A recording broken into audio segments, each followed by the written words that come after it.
let's solve this number 7 problem coming from the 2014 board exam of electrical engineering.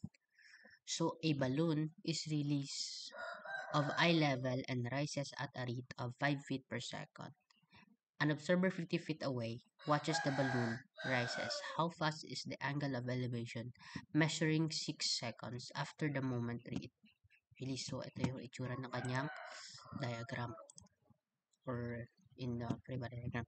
So this is the balloon rising at a 50 feet per second, wherein yung observer natin is 50 meters away, and then the angle of elevation changes as the balloon rises. So this is a differential calculus application of the time rates. No? So here, since yung hinahanap natin is the D, or let's say solutions here. Solution here is that this is changing also with respect to this. But dito nag-change.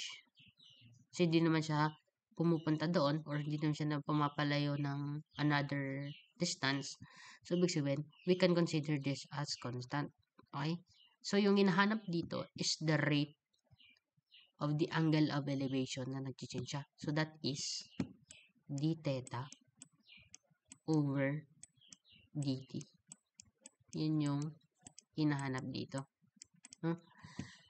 So, how can we find that?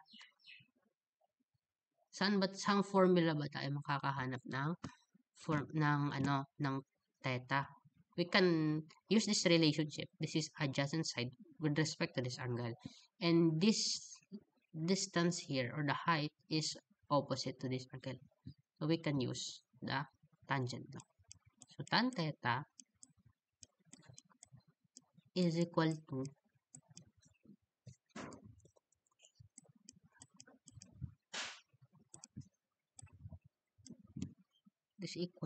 our this is opposite O, or let's say this is H, or say O na lang, over adjacent, okay.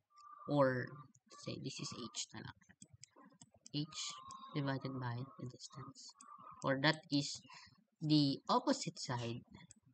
This is the opposite side, H. Let's label this as H, and this is D. Okay, this is the distance. Now we can find first the height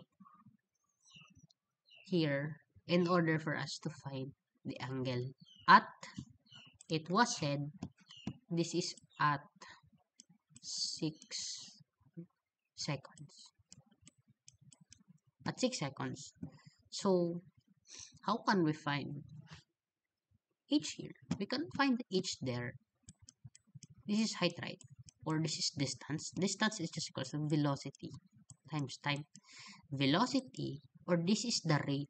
This is feet per second. So, ibig sabihin, this is velocity. Ito yung gaano siya kabilis. And the time after 6 seconds, it should have a height na na-reach. So, the height there at 6 seconds is equal to velocity 5 multiplied natin by 6. So, height here na na-reach niya is 30 feet. Okay? Kasi naka-fit tayo. This is the height. Yung meron tayong distance, so we can get the angle here. So, tangent theta is equal to H, which is 30 feet, divided by our this distance, or the adjacent part, is 50 feet. Therefore, theta is equal to, artan mo lang naman yan. We'll set my calculator into rad, or sige, degrees muna tayo. This is 30 divided by 50. So we have an angle of 30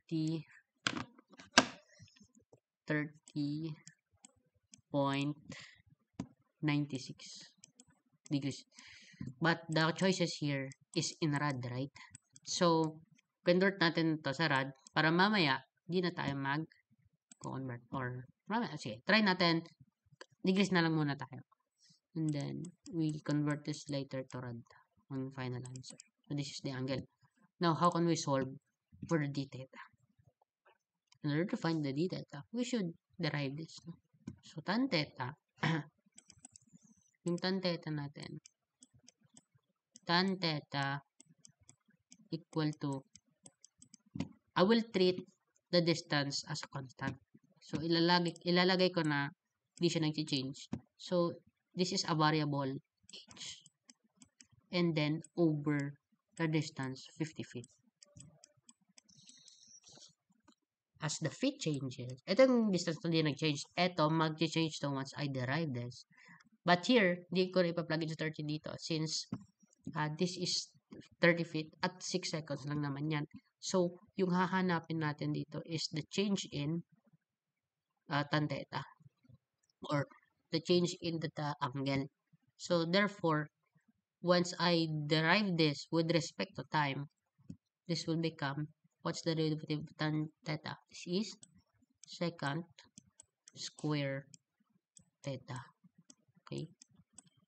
Is equals to, here, I can, pwede kong ilabas yung si 1 over 50 multiply the derivative of the height. This is just dh dt or 1 dh dt. Okay? Ay, wait lang. Nakalimutan natin yung ano dito, yung derivative ng theta sa loob. So, this is d theta over dt. Okay. Nice. And then, pin natin dito. This will become 1 over 50 times dh over dt. Okay. Now, we can solve for the d theta. Okay, may angle naman tayo. So, i-divide ko lang to ng secant square. And then, dh dt, yung dh dt natin, dh over dt, that is the 5 seconds or the 5 feet. 5 feet. Yun na yun, per sec. And yung theta natin is, yun yung nakuha natin kanina, that is 30.9 something yan. 30.96 degrees. Okay. Now, meron na lahat. So, just plug in na lang dito. Secant squared, what is secant squared? Secant squared is 1 over cosine square theta. D theta over dt equal to 50, 1 over 50 times 5. Therefore, or let's plug in the degrees here. Plug in ko na lang. Or multiply ko na lang dito sa kabila. Let me just multiply cosine squared here. This is cosine square 30.96 degrees. Therefore, d theta dt equal to, this is 1 over 50 times 5 times cosine 30.96 square. So the answer here is 0.07.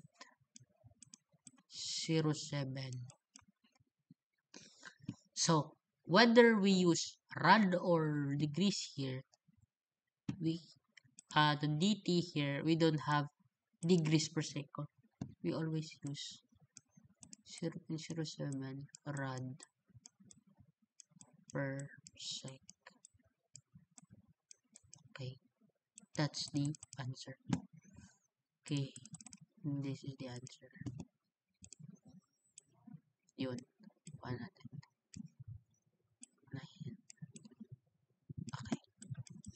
That's the answer.